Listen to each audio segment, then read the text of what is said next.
Temos aqui uma obra-prima da engenharia. Um equilíbrio perfeito entre força, poder e velocidade. Uma promessa, assim, espetacular. Totalmente. Mas o Crimson Typhoon também carrega um título que ninguém quer, né? Ele é o maior exemplo de potencial desperdiçado na franquia Pacific Rim. É uma ferida aberta para os fãs, com certeza. Exato. E é por isso que a nossa missão hoje é ir muito, mas muito além daquele 1 minuto de tela que ele teve. A gente vai desvendar a história que o filme não teve tempo de contar. E que história, hein? Porque, assim, nos bastidores existe um universo de detalhes. A gente vai explorar o milagre biológico que permitiu a existência dele, algo que a ciência do universo de Pacific Rim considerava impossível. Impossível mesmo. Vamos revelar a colaboração internacional secreta por trás da tecnologia dele, que escondia um poder de fogo que a gente nunca chegou a ver. E o mais trágico, vamos entender a história dos pilotos que naquela batalha final em Hong Kong já lutavam assim, com o coração partido. Ok, vamos desvendar isso então. Para a gente entender a genialidade do Crimson Typhoon, a gente precisa primeiro lembrar da regra de ouro do universo Pacific Rim, que é o poder de 2. Isso. A tecnologia Drift, a deriva, foi projetada para imitar o cérebro humano, certo? Hemisfério direito, hemisfério esquerdo. 2 pilotos virando uma mente só para conseguir controlar uma máquina daquele tamanho. Exatamente. E, segundo os cientistas do Corpo de Defesa Pan-Pacífico, PPDC, conectar 3 mentes ao mesmo tempo não era só desnecessário, era teoricamente impossível. Impossível como? O ruído neural, sabe? A interferência mental entre 3 pessoas seria mas tão intensa que poderia matar os pilotos, ou simplesmente fritar os circuitos do Jäger. A sobrecarga de informação seria fatal. Então, peraí, a regra fundamental de todo o programa Jäger era que 3 pilotos num robô era uma sentença de morte. Como que o Crimson Typhoon sequer existiu? Como a China quebrou essa regra? Aí é que está o ponto central. Eles não quebraram a regra com tecnologia. O que aconteceu com os pilotos do Crimson Typhoon não foi ciência, foi um milagre biológico. Um milagre. A exceção da China tinha um nome, os irmãos Wei Tang. Trigêmeos idênticos. A compatibilidade neural deles não era só alta, sabe? Era absoluta. Absoluta. Como assim, absoluta? O que o lore explica é que não eram 3 pessoas tentando entrar em acordo dentro da deriva. Eram, para todos os efeitos, uma única consciência dividida em 3 corpos. Nossa. O cérebro deles já funcionava como uma rede neural única desde o nascimento. A conexão era tão perfeita que não havia ruído, não tinha conflito. Caramba, então não foi uma questão de engenharia, foi pura sorte genética. E é aqui que a história fica realmente interessante. Porque a maioria dos países construíam o Jäger e depois saiu numa busca desesperada por 2 pilotos compatíveis para operá-lo, que já era difícil, similar. A China fez o exato oposto. Eles olharam para os irmãos Wei Tang e perceberam que tinham em mãos uma raridade genética que não ia se repetir. Eles tinham o software humano mais avançado do planeta. E decidiram construir o hardware para acompanhar. Exatamente. Decidiram gastar uma fortuna incalculável para construir o hardware que estivesse à altura daquele software. Ah, agora o design dele faz todo sentido. Aqueles 3 braços não eram só para parecer intimidador, então. O Jäger tem 3 braços porque só os irmãos Wei Tang poderiam lidar com esse nível de complexidade motora e sensorial. Era literalmente um traje feito sob medida.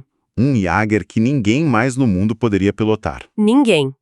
E isso tornava a arma mais exclusiva e, por consequência, a mais perigosa de todo o arsenal humano. Certo, então eles tinham os pilotos perfeitos, o tal software. Mas, de que adianta ter o melhor software do mundo se você não tem o hardware para rodar? A China tinha toda a tecnologia para construir uma máquina tão complexa sozinha? Não tinha, nem perto. Eles precisavam de ajuda. Então, nos bastidores, foi convocada uma reunião secreta com as outras superpotências. E a proposta da China foi basicamente muito direta. Mandaram a real. Olha, nós temos os pilotos, vocês têm a tecnologia. Nos ajudem a construir a máquina em volta deles. E como foi a recepção disso? Imagino que, sei lá, a galera não curtiu muito a ideia de compartilhar seus segredos, né? Com certeza não. A Austrália, que era a pioneira no programa Jagger, nem respondeu ao chamado. Eles estavam obcecados demais em construir sua própria joia, o Striker Eureka. Focados no deles. Totalmente. Mas 2 outras nações gigantescas atenderam. A primeira foi o Japão. Eles entregaram seus segredos mais preciosos sobre velocidade e aerodinâmica. E pelo que a gente vê no filme, o Crimson Typhoon é incrivelmente ágil. Exato. Mas não foi um simples copiar e colar, sabe? Os engenheiros chineses pegaram essa tecnologia, refinaram e adaptaram o design das pernas de um dos seus modelos mais ágeis, o Tacit Ronin. O resultado foi? O resultado foi um Jagger que não andava, ele deslizava, com uma agilidade que deveria ser impossível para o tamanho dele. Gui, essa foi a contribuição do Japão. E a outra nação? Quem mais ajudou nessa? Foram os Estados Unidos. E é aqui que a história fica frustrante para quem é fã, porque o filme escondeu a verdade da gente.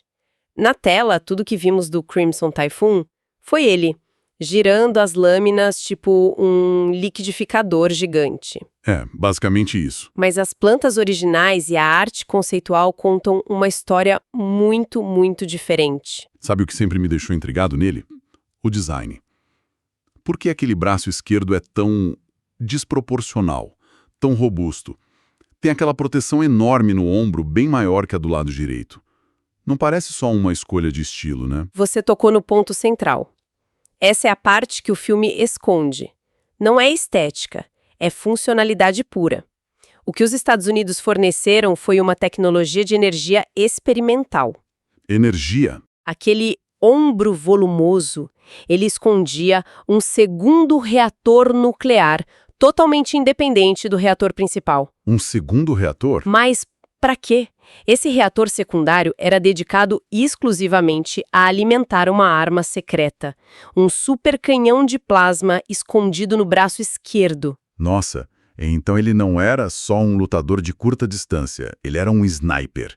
E a gente nunca viu isso em ação. Nunca! E não estamos falando de um canhãozinho qualquer.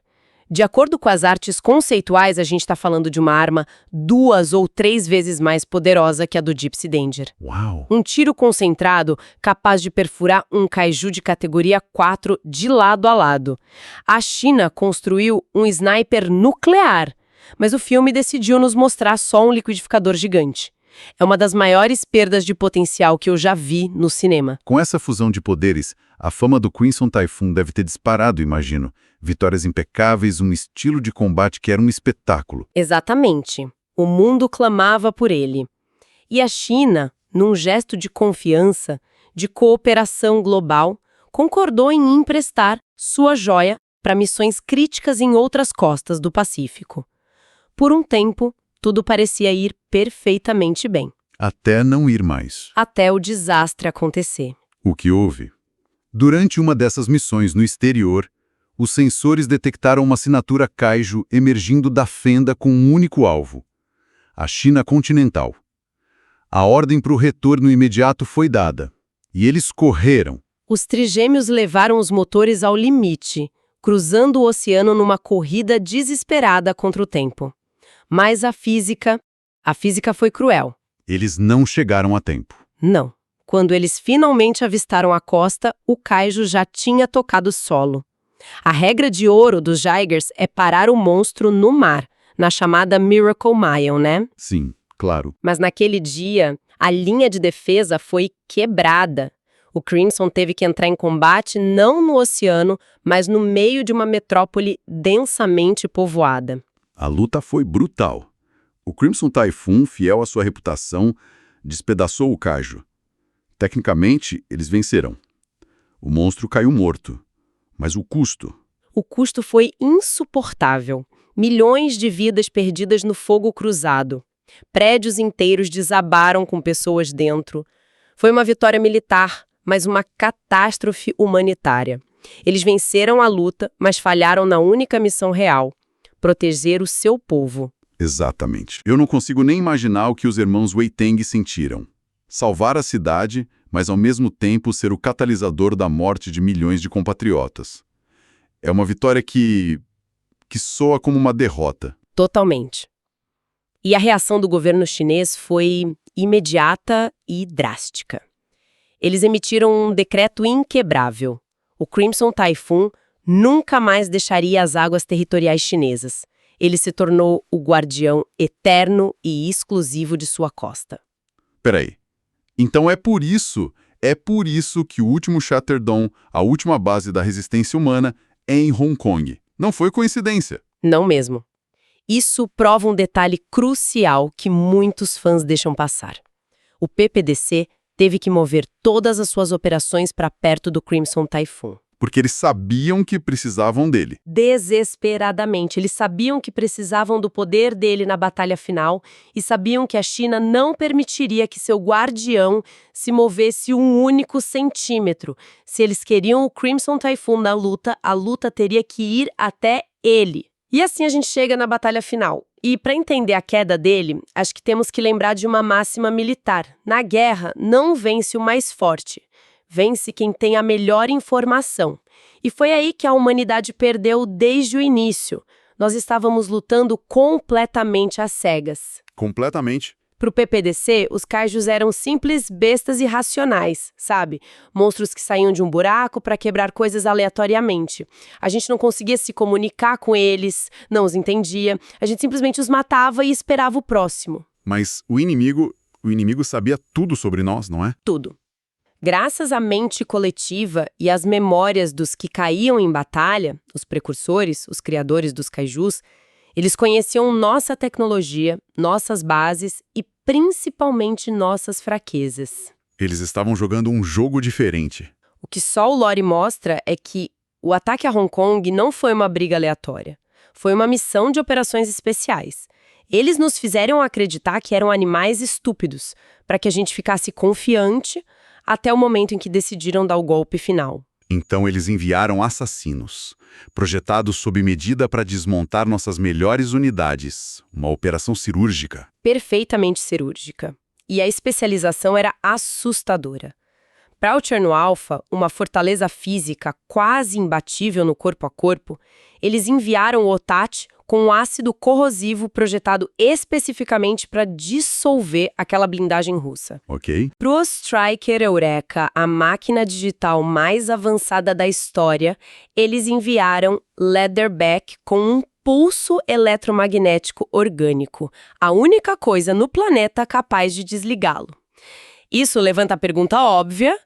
E pro Crimson Typhoon? Qual era a contramedida perfeita para um Jäger que, em tese, ninguém conseguia tocar? Aí está a genialidade maligna dos precursores. O inimigo sabia que não podia vencê-lo em velocidade. Sabia que o Crimson era intocável no combate corpo a corpo. Eles entenderam que a ameaça real não era o robô. Eram os pilotos. Eram os pilotos. A conexão única dos trigêmeos Wei Tang era o que o tornava letal. Então, o alvo não era a máquina, o alvo eram os 3 homens lá dentro. É por isso que o Tati veio equipado com uma ferramenta de pesadelo. Aquela cauda com uma garra hidráulica na ponta, aquela cauda não era para bater como a de outros kaijus. Era uma ferramenta de precisão, feita para rasgar. E o ataque dele não foi aleatório, de forma alguma. O Otat não atacou o peito ou as pernas. Ele esperou o momento certo, aguentou os golpes do liquidificador de lâminas e, quando a oportunidade surgiu, lançou um ataque de sniper, direto na cabeça do Jaeger. Esmagou com o iPod. A garra esmagou com o iPod e matou os pilotos instantaneamente. Foi um assassinato. A única maneira que eles encontraram para parar o Crimson Typhoon foi matar os humanos que lhe davam vida. A queda dele nos ensina a lição mais dura dessa franquia. A gente não perdeu aquela batalha por falta de força. Perdemos porque subestimamos um inimigo que nos estudou, nos analisou e criou a contra-estratégia perfeita para nos extinguir. Então, o que tudo isso significa, né?